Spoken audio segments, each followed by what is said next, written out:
So John, give us a little bit about your background, your interest in housing, kind of a general overview, and then we'll get to talk about housing and Goal 10 and its strengths, its weaknesses, and what hasn't been met and why. So we'll have that conversation after you let us learn who you are. So I graduated from the University of Oregon Law School in 1977, and I got a job working as a legal aid lawyer in Lane County in Eugene, and it started in September of '77, and I had been in the U of O Law School Civil Clinic, which Oregon is the last one to have a civil clinic. Lewis and Clark used to have a civil clinic. Willamette used to have a civil clinic. So it's a clinic where increasingly law schools have sort of real world clinics where law students can learn something other than sitting in a classroom. And it could be criminal defense, criminal prosecution, environmental.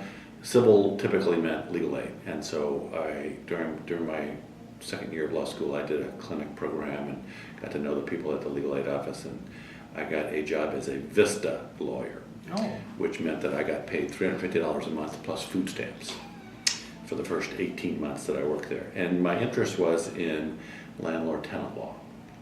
When you go to law school, your friends invariably start asking you questions, and a lot of them, we're all tenants, and commonly their questions would be something like, can my landlord do that? And I even went with a friend of mine to Lane County Legal Aid while he asked a legal question.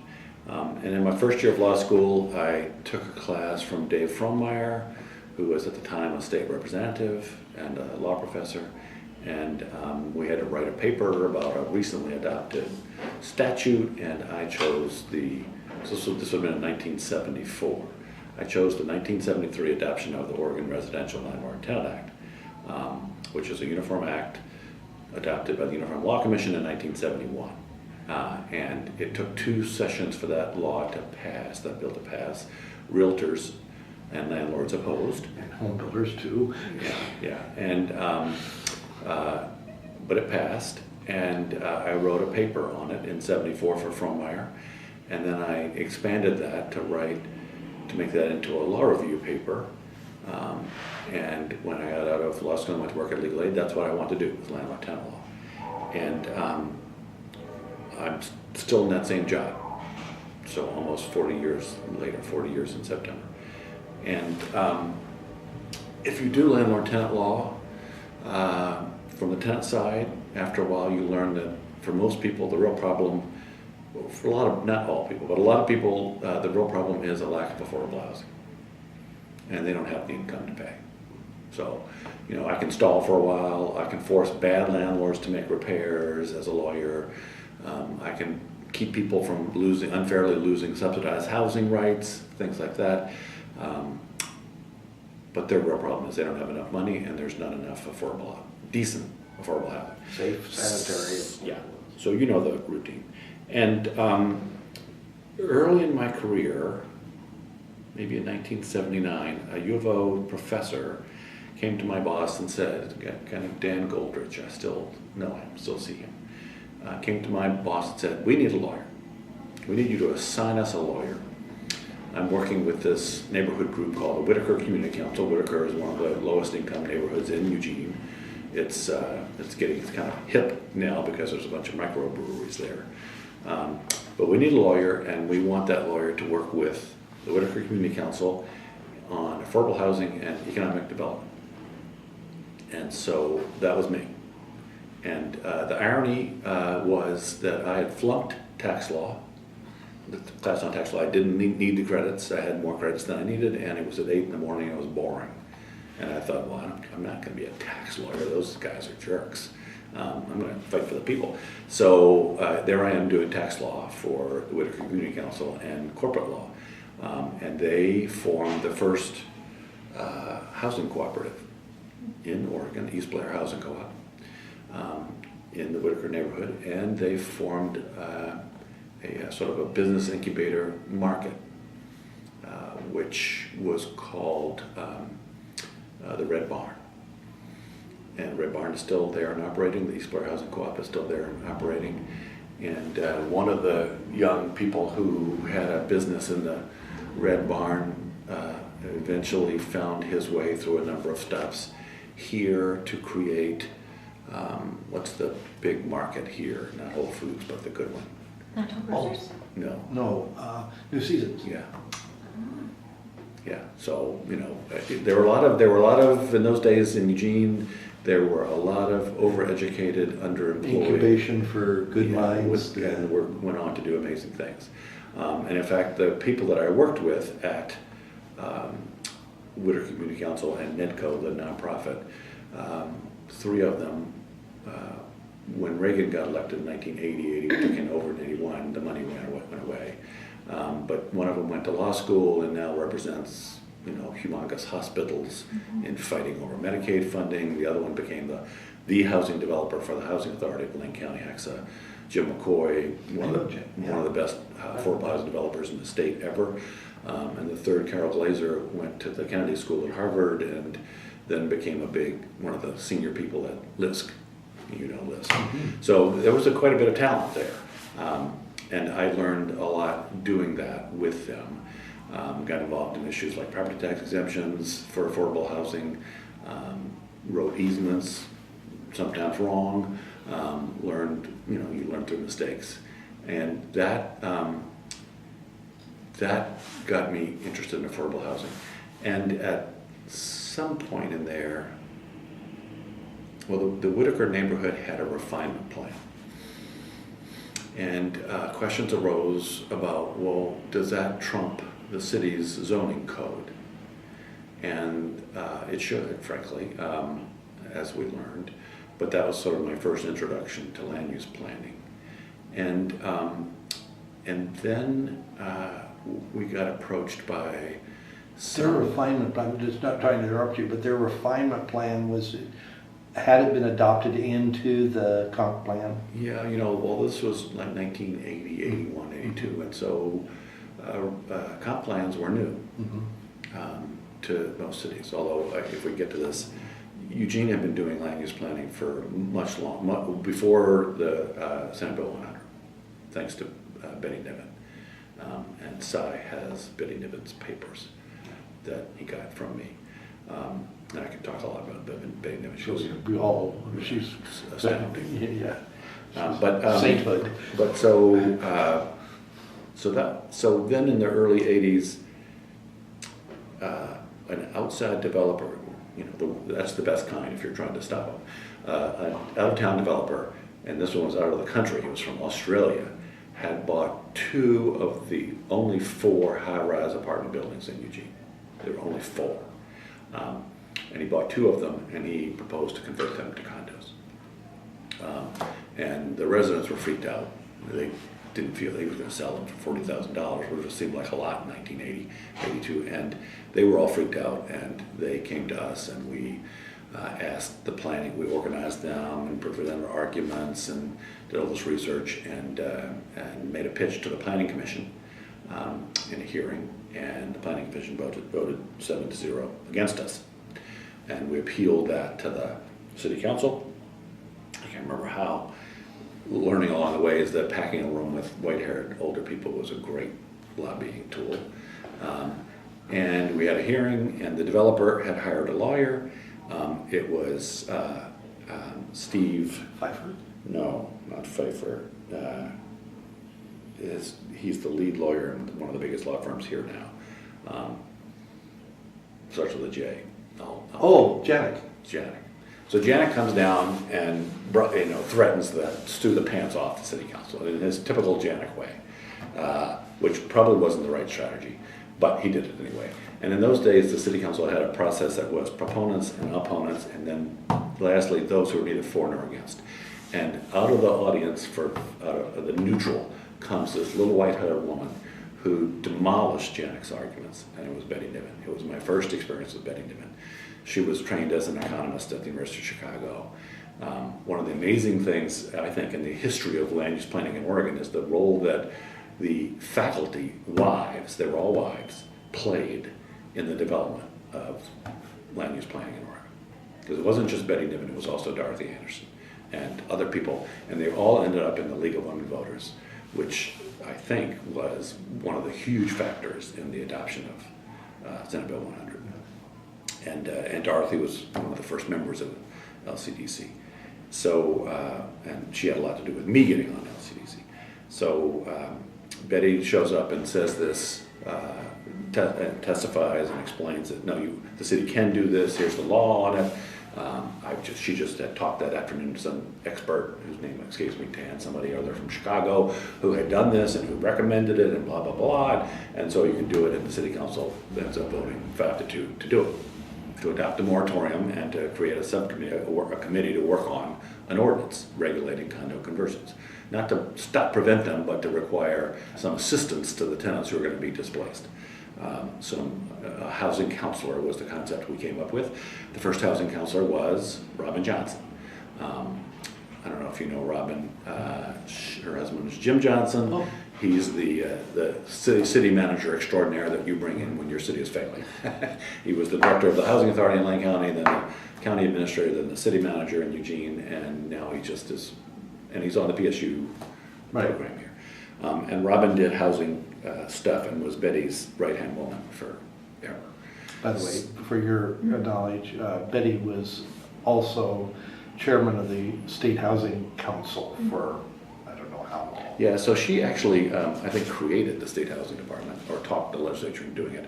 And Sally might have already seen this, but I got my arm twisted and wrote an article in this book. The City Club of Eugene produced Eugene 1945 to 50. Is it available online or somewhere? I don't think it's available online. Okay. And my chapter was on planning in the city of Eugene. And when I finished it, I gave it to my sources to review. And one of the sources was a guy named John Porter, who had been the planning director in Eugene for about 10 years.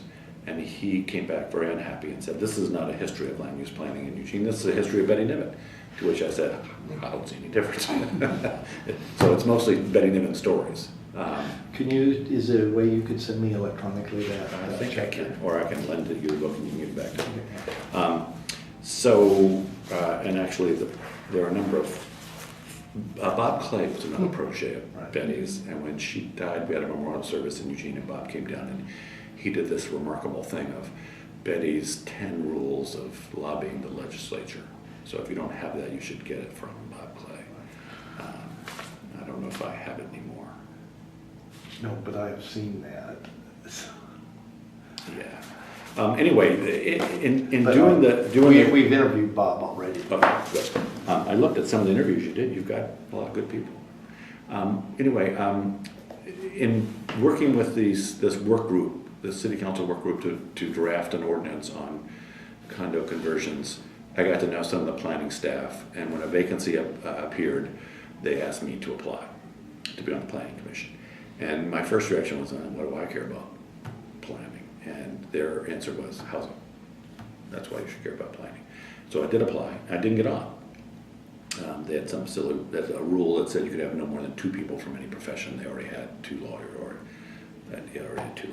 But I did apply again 2 years later. I got on the Eugene Planning Commission. I served on it for 12 years, which I think is only short of Betty Niven's time. I think she served 16 years. And then when I got off of that, while I was on it, I got to know Dorothy Anderson. She was also a Eugene Planning Commissioner. And she asked me if I'd be willing to be an LCDC member. And that's how I got on to LCDC. So that's part of the long of which you chaired. I did chair the LCDC for 7 years. Yeah, it was a blast. The 7 years were a blast. The first couple of years were really depressing. So, with that, Goal 10, in terms of your experience, your understanding, and your knowledge of the goal itself, what are your thoughts about its success, its failure, its ability to actually encourage the availability of an adequate number of housing units based on or commensurate with incomes. So, given that my goal is affordable housing for low-income people, and I've said this a lot, Mary Kyle McCurdy gets mad at me, I don't see Goal 10 doing anything.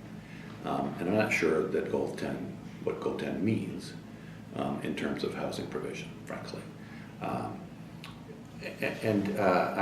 got a lot of criticism from Ed Sullivan when I was on LCDC for not getting LCDC to pay more attention to Goal 10.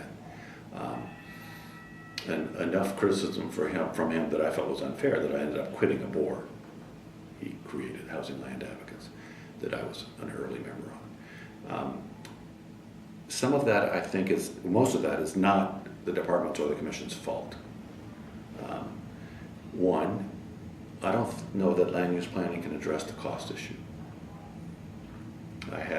During my time on LCDC and as chair, I had advocates, friends of mine in the affordable housing community, urge me to require cities to provide affordable housing in order to get a UGB expansion as a part of Goal 10. And my answer was, I don't see that we're authorized to do that. Because what you're saying is that the city's going to have to put money into the project. You know housing development. One of my benefits of being an advocate was that I understood how housing is developed and what it costs. Most tenant advocates don't. Most affordable housing advocates don't, unless they're the ones who build it.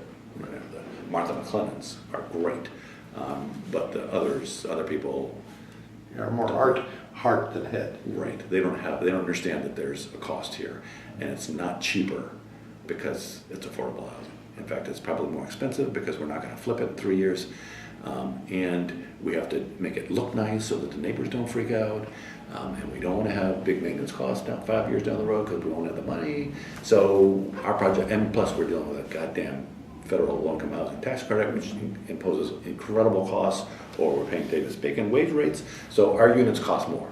And it was one of my strengths that I could explain that to legislators.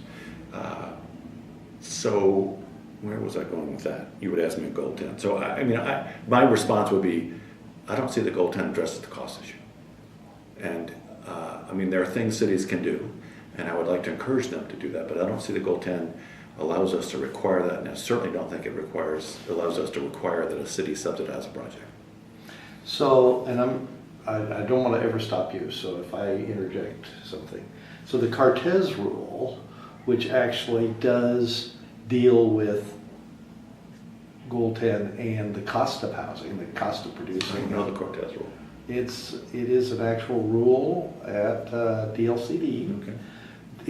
Many people don't think that it's ever, I guess, followed or looked at,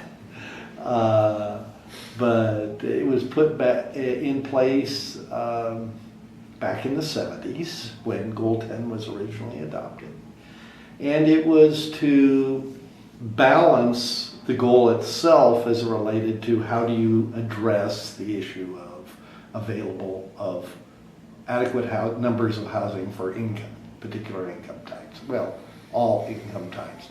It doesn't state that cities have to cross-subsidize. There's nothing there. It's looking at the cost of housing itself, what goes into it. And so how does that work? Well, it doesn't. Yeah. So the other thing that people don't recognize that is a reason why Goal 10, in my view, has never been fleshed out or developed, is that for almost the entire history of the land use program, it has spent its time defending or working on rural lands issues. And that's partly because, or probably largely because, the people who hate the program and tried to kill it have focused on that, and the legislature in particular. So the conservatives in the legislature who don't like the land use program are constantly giving LCDC and DLCD requirements to go work on this, go work on that, go work on that. And that's all. In my 12 years on the commission, we only worked on housing once. That's incredible. And this is the Land Conservation and Development Commission. We're supposed to do urban and rural, and all of our work was on rural. We did some work on UGB issues and periodic review issues, but that's not the same as working on housing. The commission now, and I think it's great, is interested in housing, partly because the legislature again passed something that required them to do to do it. But I think they're sincerely interested in it, and they've started to talk about it. They're going to do a survey and try to figure out things they can work on. And I'm looking forward to that. I'm excited about that.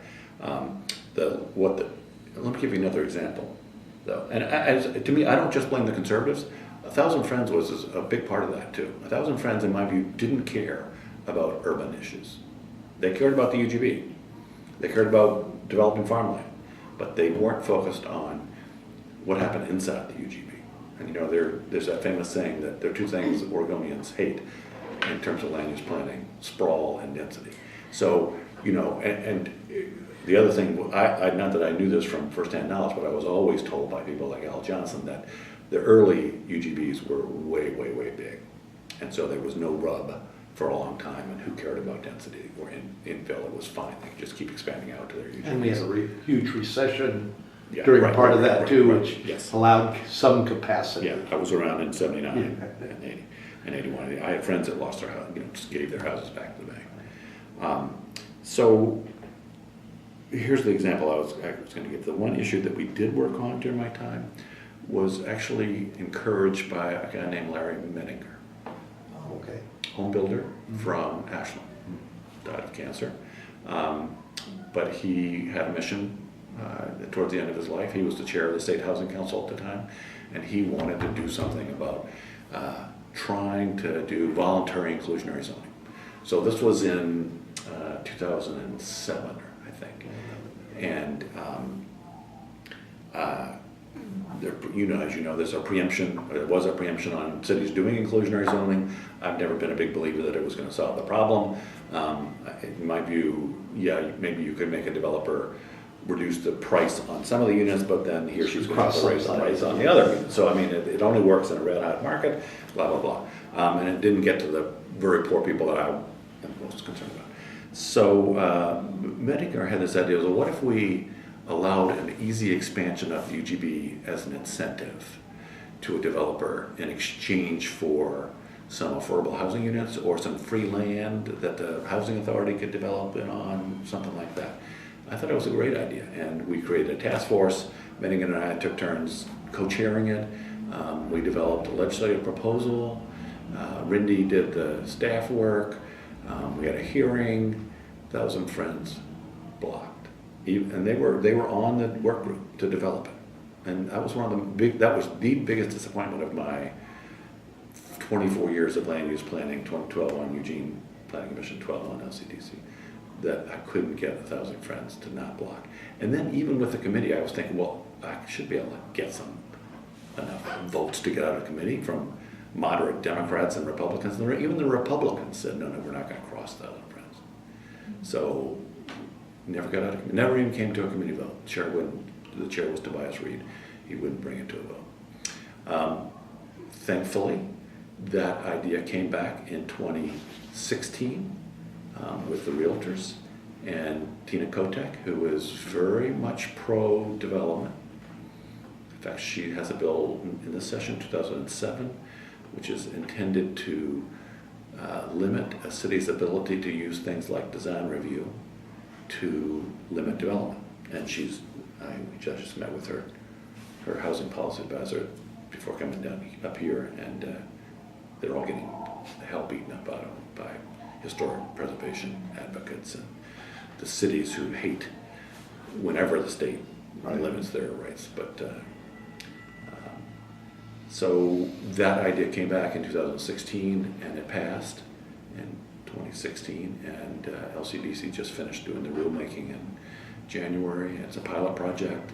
It'll allow 2 cities to 100 acres, isn't it? 50 acres each, as long as some part of it is used for affordable housing. And the developer doesn't have to do it. And the idea is that the developer could make money on 40 acres and give 10 acres to the housing authority for free, and still make enough money to make it worth doing. But that is the only land use, that is the only housing issue that we did in my 12 years. But that's wrong. So, and then the other thing I guess to say about Goal 10, I think when I say it doesn't do anything, I'm being flip, but it does do some things. And I think the main thing it does is it require an adequate supply of land for multifamily housing and manufactured home parks. And in some communities, like in Atlanta, Georgia, people don't like apartments. They don't like the people that live in apartments, and so they don't allow apartments. But in Oregon, you can't do that. And there were some early cases. Al Johnson brought one against Cresswell for not allowing, in Lubbock, not allowing a manufactured home park. A lot of cities in those days viewed manufactured home parks as places where undesirable people lived. They didn't want them. Now you can't do that. Now you also can't refuse to allow manufactured homes on single-family lots. So it's led to some good things like that. But it's, in my view, it doesn't really address the cost issue. And the other thing that's happened since SB 100 passed that is a huge problem is Measure 5/50, which limits a city's abilities to pay for infrastructure expansion. And so that's their obligation. And in order to do it, they adopt systems development charges. And as you know, the SDC is on a piece of land in the Tri-County area is $40,000, $50,000. So how do you build an affordable house on that? And people don't understand the connection between Measure 5 and the cost of housing. If the way you've expressed this, it seems to me that there'd be opportunities for coalitions to develop. It sounds like Larry and you worked on something similar to that.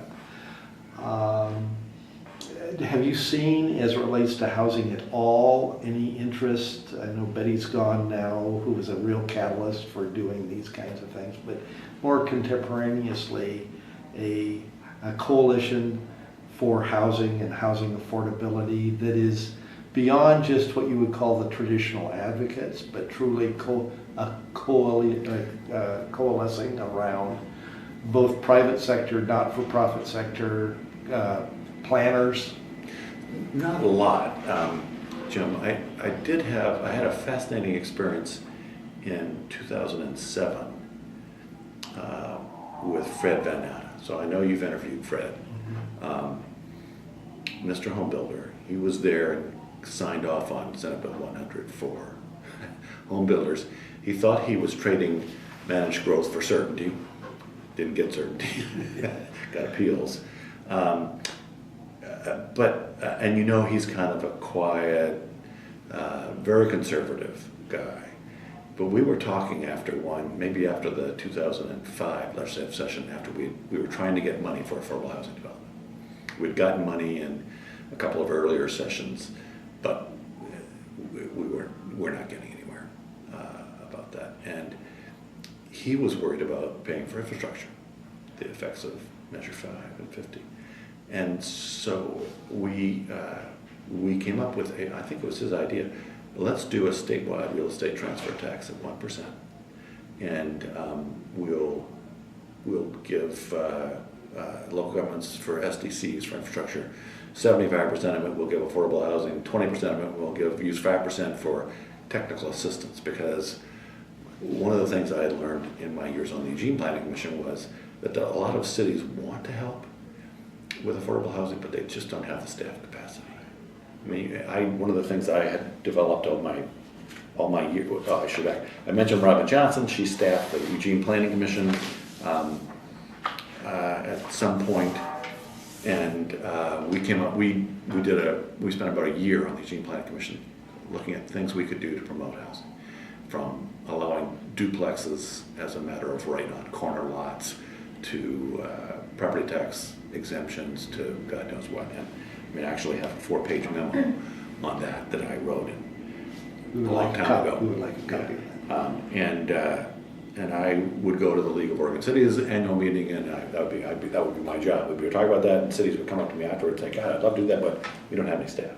So one of the other uses of that money, of the statewide RATT, was to provide that technical assistance. And that's what Bob Clay did in the 80s. He was a shared staff. Okay. He was a shared staffer. And interesting enough, one of the bills that we are promoting this session would create 2 positions to do that. That position has been gone a long time. So very little coordination between Housing and Community Services and TLCD. And very little knowledge, especially on the housing side, about land use. Kim Travis is trying to learn that stuff, but it's a tough slog. So Fred and I came up with this idea. We sold it to the bankers. We sold it to the home builders. So we had 2 of the 3 development interests. The realtors, though. Right. We did get access to their annual legislative meeting, which they guard like it's Fort Knox. And we made our pitch, and they wouldn't go. We got some votes, we didn't get enough. And then they got the home builders to. I didn't realize how many home builders are realtors. So they peeled the home builders off, and then the bankers are too. So it's interesting. What year was that? That had to be because I remember working with maybe it was not Shipwreck, Judy when she chaired it, because I wanted to do a title transfer tax so bad in terms of that same kind of model. It's that easy. I debated the realtors. Yeah. And they talking to a brick wall. I'm off. I'm taking your time. I didn't even do that. So that was an effort to try to coordinate something. And then this session, the speaker, as I mentioned, has this 2007 bill, House Bill 2007. And that was developed by John Chandler for Home Builders, Mary Collin McCurdy, and Anna Geller. Anna Geller. So she does affordable housing consulting development. Right. So that's a good combo. They're getting a lot of pushback. I think they could do better if they'd had more time to develop it. And I don't know whether it'll pass because of the pushback, and there's only 6 weeks left. But that's an example. And then the other example that occurred to me is one of Kotek's bills in 2016 had to do with annexations. And people don't appreciate the negative impact of annexations on development, because the result is always going to be less density. That's how you beat the annexation, is I was going to do 100 units, but I'm going to do 60. So those are some examples, but I don't know that there are any others. There used to be a state housing conference. That's not there anymore. There's an affordable housing conference, but there's not a broader housing. And for a long time, the directors of HCS didn't even know Chandler didn't know who they were. But Margaret Van Vliet reversed that to some extent before leaving. I'm not sure about how Margaret Salazar is doing with that. I think she's trying, but she's got a challenge. Yeah. I went to one of those early housing conferences in the 80s. I think Ian McKechnie was the chair of the Housing Council at the time, and one of the speakers was a private developer whose name I can't remember, but he told a joke that I can't forget, and I'll make it shorter. But it's a developer's developing a subdivision, and he dies. And right after he dies, one of the neighbors calls up and asks, "Can I speak to the developer?" And the receptionist says, "I'm so sorry, he died." And the neighbor hangs up. Next day, the neighbor calls again, "Can I speak to the developer?" And then this goes on. And finally, the receptionist says, "Why do you keep calling? I told you he's dead." And the neighbor says, "Just because I just love hearing it." So, this is a developer talking about how he thinks he's perceived by the neighbors. And if you do land use planning, as I did, it seems like every development, the neighbors would have some reason for saying, and sometimes it could be as stupid as, "Well, that empty lot has deer on it," and you just want to scream and say, "Lady, the deer used to be on your lot, but you built a house on your lot, and so if you then buy that lot, if you buy."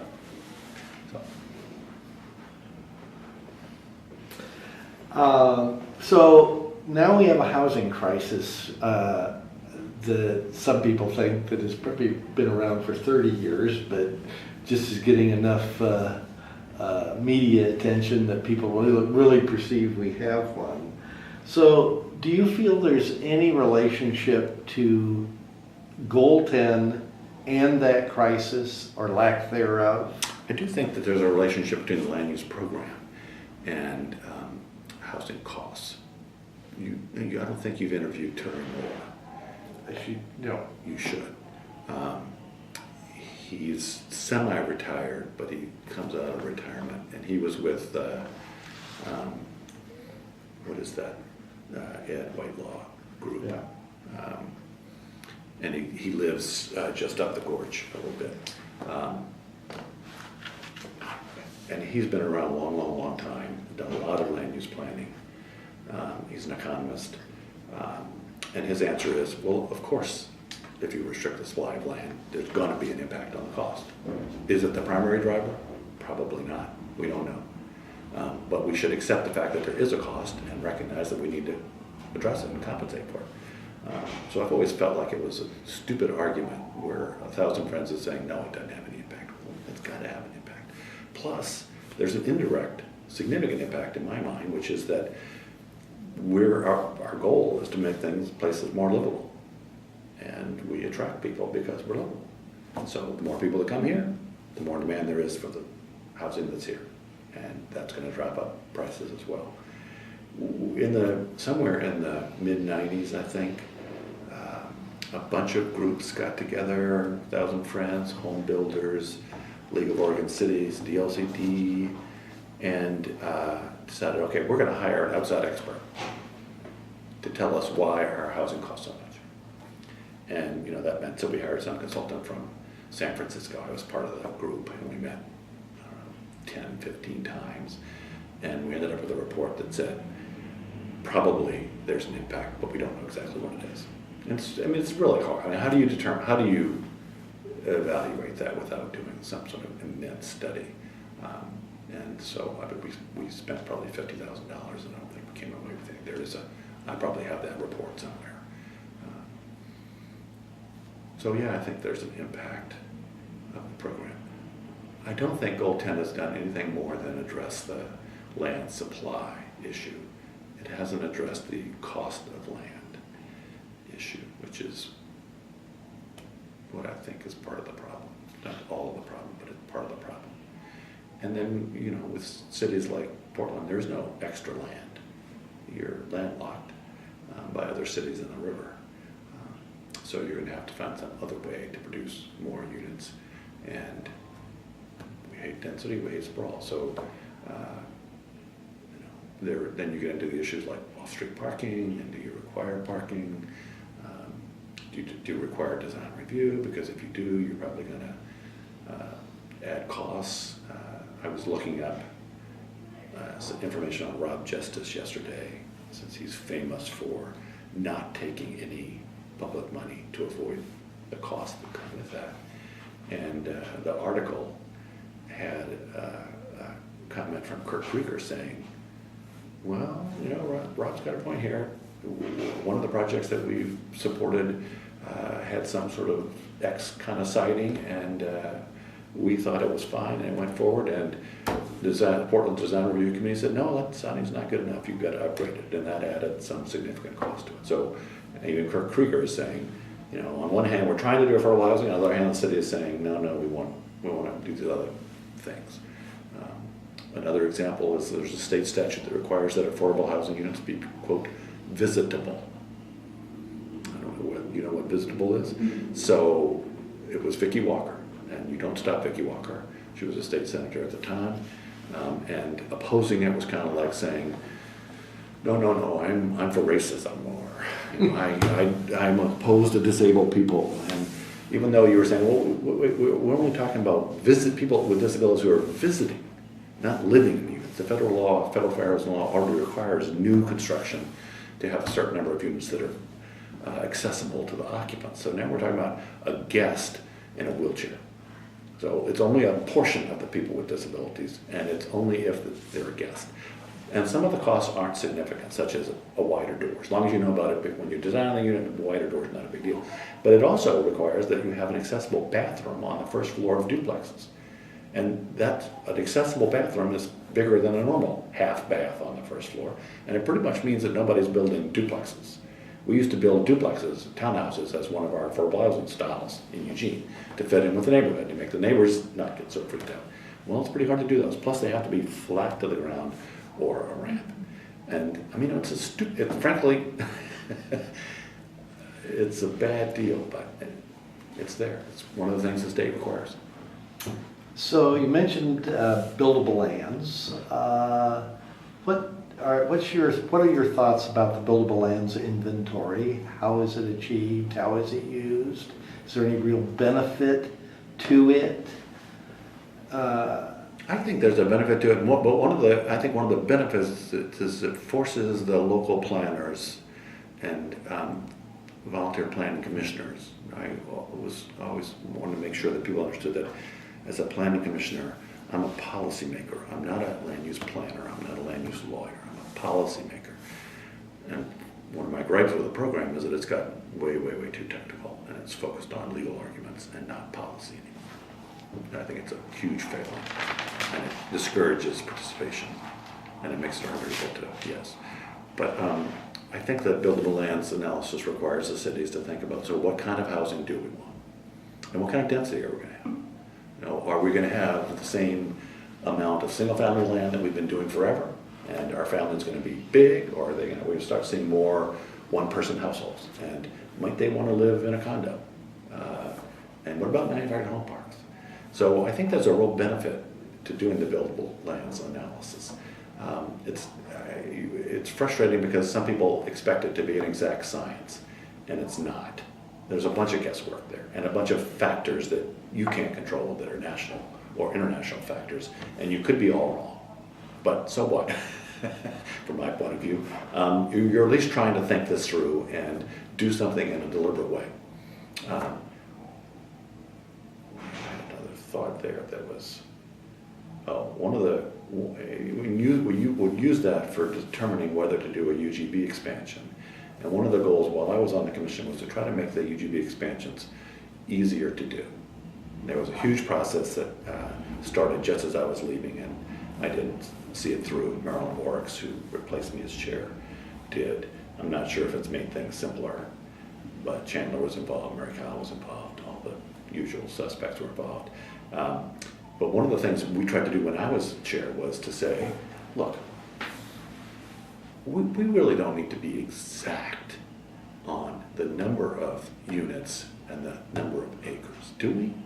Well, if we're off by 1 acre, does that matter? I was calling it good enough or close enough. If it's close enough, we're talking about a 20-year period. What's wrong with that? And if we're going to make people do it every 5 or 7 years or so, what's wrong with that? But the law isn't set up to allow close enough as a process. I would like to see it do that. But I do think the buildable lands analysis has a value because it does make you think about what you're doing and why you're doing it and what you want to do. What do you want your community to look like? So if you were to pick some of the real benefits our state has achieved because of Goal 10, can you articulate a couple of those? And then at the same time, weaknesses because you don't believe Goal 10 has been achieved. And lastly, and I'm giving you kind of a lot of leg room to run here, John, and that is, if you were making suggestions about tomorrow, would you revamp it in some way? How would you, since you say that it hasn't been really addressed as a goal, how would you kind of kickstart a new priority for housing in terms of the way the system has evolved?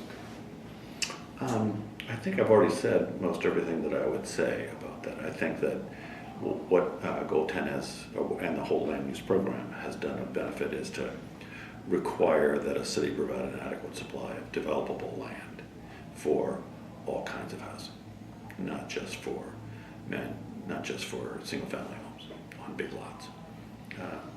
In talking with the Speaker's housing policy person today, she brought up the idea of minimum densities. And most cities, I think, have minimum densities for multifamily land, but not for single family. when I was on the Eugene Planning, I think that's right, I don't know, maybe I'm That is wrong. correct. When I was on the Eugene Planning Commission, we had some movement to prohibit large lots for single-family homes, and people went nuts. Now, there are certain things that drive the citizens nuts, and you don't want that. You don't want to drive the citizens nuts because all hell breaks loose. In fact, oddly enough, the most controversial thing that I did on LCDC, that we did on LCDC when I was on LCDC, was to require skinny streets. Because little towns like Sublimity, those guys all had big pickup trucks and boats on trailers, and they want to park them on the street on both sides. So they just went crazy over that stuff. The other people that don't like skinny streets are the fire marshals, because they want to be able to drive their giant fire trucks with the doors open down the street with cars parked on both sides. And they'll when they testify against your skinny street proposal, they'll start talking to you about babies dying. It's going to be on your head. But I think that requiring that there be land for multifamily housing is very significant for transportation nodes, higher density at transportation nodes, providing land for manufactured home parks. A ton of my time in the last 10 years has been on manufactured home parks for tenant rights and for affordability. And there's a lot I could say about manufactured home parks, but now cities have to at least allow them, and they're usually much more dense than a single-family subdivision. So I think that's significant, and also you can't prohibit apartments for farm workers, things like that. But it doesn't address affordability. I don't know that it can. I don't know what can be done to fix fix isn't the right word, to amend Goal 10 to make it address affordability. But I'm hopeful that the current effort by LCDC will allow us to think about some creative things. Do you see a role for the university in this context? Yeah, we're going to need ideas. One of the positive things that has happened is that one of the other of the speaker's bills from 2016, by the way, I should have mentioned that one of our bills prohibits annexation votes for land that's inside an urban growth boundary. And the cities that have it are furious because they don't like being told what to do. Although, let me just add as a note, I couldn't tell you the number of times in which a city would complain in front of its citizens, this is so unfair, the state is making us do it, we really don't want to do this, and then would turn to me and say, thank God you did it. Because we know it's the right thing, but if we say that, we'll lose the next election. And I think that's the case of annexation votes. Everybody knows it's just a method to just decrease density and development. And it's totally in conflict with land use planning. You've planned for this density. You've planned for this land to be developed to that density. And now you're going to have the people vote on development by development. That's crazy. So where did I go with that? But that was a bill that the speaker did in 2016. There was another bill in 2016 that I wanted to mention, but now I've lost it. Maybe I can help you if you share that. Yeah. I'm sure it'll come back to me as soon as I leave the room. But I think that, of course, cities now can adopt construction excise taxes. Yeah. So that was another preemption that home builders got through because they were worried about, the dynamic here is that realtors and developers and home builders don't trust cities. And cities don't trust them. So it's this, and that would be a nice idea of trying to get some working group there. And maybe that will come out of this House Bill 2007. The city's lobbyist is a young guy named Dan Eisenbeis, replaced Martha Pellegrino in part, and he's in the Capitol today with Commissioner Fish, and I'm assuming that he's there opposing 2007 because it's going to limit their ability to use design review to discourage development. But I think that they recognize that we need to do something about those sorts of things. And the historic preservation gambit is a part of it. The idea in the bill is to say that you can't just suddenly decide that you're a historic area and prevent any redevelopment in that area. And East Moreland is the example. And Mary Kyle is taking a huge beating because she lives in East Moreland. And her response is, well, but we voted as a neighborhood not to do historic designation, but some people in the neighborhood are pursuing it. And I don't know if you know much about this, it's pretty easy to get historic designation. Because the concept usually is, it's a good thing, so why make it too hard? Just allow it. My mother spent 40 years as a historic preservation nut in Virginia, and was president of the statewide association. And her view was, there's nothing in Oregon that's worth preserving. It's too new.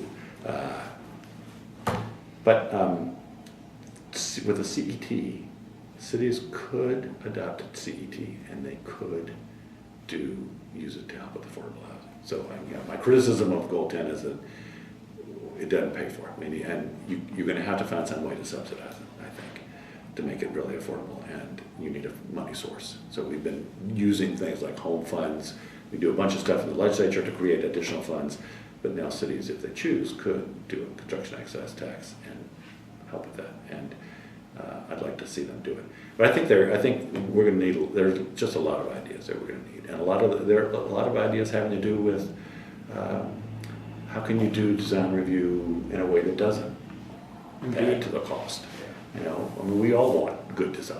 If you're an affordable housing developer, one of your great fears is that neighbors think that your stuff is trash.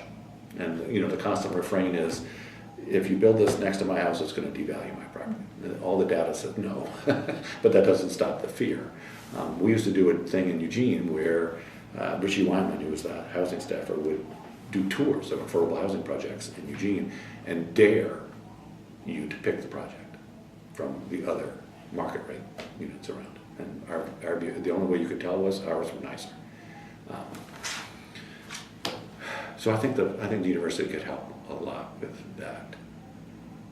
Because there's nobody, I don't know who on the current DLCD staff. That's another criticism, another problem that the program has had, is that the legislature has defunded the program for years, and it's hard to attract good talent in that situation. And there's morale issues within the Absolutely. program. Absolutely. Any closing comments? Let's see if I had anything on my little list that I wanted to. I did want to say that Betty Niven really did start doing land use planning before SB 100. She took you'll see it in this. She was a house mother, a mother raising a child at 40th and Donald in Eugene, which was at the time in the early 50s, mid-50s, was the far edges of the city. And then, there were no sidewalks and the streets were dirt. And her kid fell and cut his hand, and so she started lobbying the city for sidewalks. And as smart as she was, she figured out, well, I'm going to have to get involved. And so she got herself appointed to the Central Lane Planning Committee, which was the only planning body in all of Lake County, Eugene, Springfield, Lake County. And I have a copy of the 1958 plan where it lists the participants, and it's 28 men and Mrs. Ivan Niven. They didn't even use her first name. And so then she went from that to getting on the Eugene Planning Commission, creating something that she named the Joint Housing Committee, which was half planning commissioners and half city councilors. And she was chair of that. She took a year off and left Ivan with the kid, and at the U of O, he was a math professor, I think. And she went to Berkeley and got an urban planning degree. And then she came back and she organized these community forums where it seemed like everybody in the community was there, and they came together and created community goals. Some of them were, in hindsight, not so smart. Like, we wanted more freeways, because the goal was to get cars off of neighborhood streets. And unfortunately, and I have the map that they created showing the planned freeways all around Eugene. I was like, oh my God. But you can understand what they were thinking. There was a good goal there. So she already had done a bunch of that stuff. I don't have any idea the role that might have played with Senate Bill 100, but I do know that the League of Women Voters was a big player in getting the bill passed. And Betty was clear in '74 in my involvement because of Colton. I mean, and again, you already used it, the issue of certainty. Yeah. And that was the piece that was kind of, okay, we're going to have, and even Henry was a big supporter of Colton. If you as a developer know, I'm telling you, you already know all this stuff. But a lot of people don't understand this. If I'm a developer and I know what I have to do and I can plan for it, great. I can manage my plan, my funding. I can figure out what I'm going to build. But if you tell me at the end of the process, that doesn't work. Yeah, it's in fact, especially for an affordable housing developer, because I can't just jack the rents. I'm going to lose my funding source. Dorothy Anderson lobbied in the session for the League of Women Voters, and LB Day picked her to be on the first LCDC, and her cute story was that she thinks it was because he mistakenly thought she was the statewide president of the league. She wasn't, but she had a great time on the commission. So I think I've run through all my points, Jim. well, thank you very, very much, John.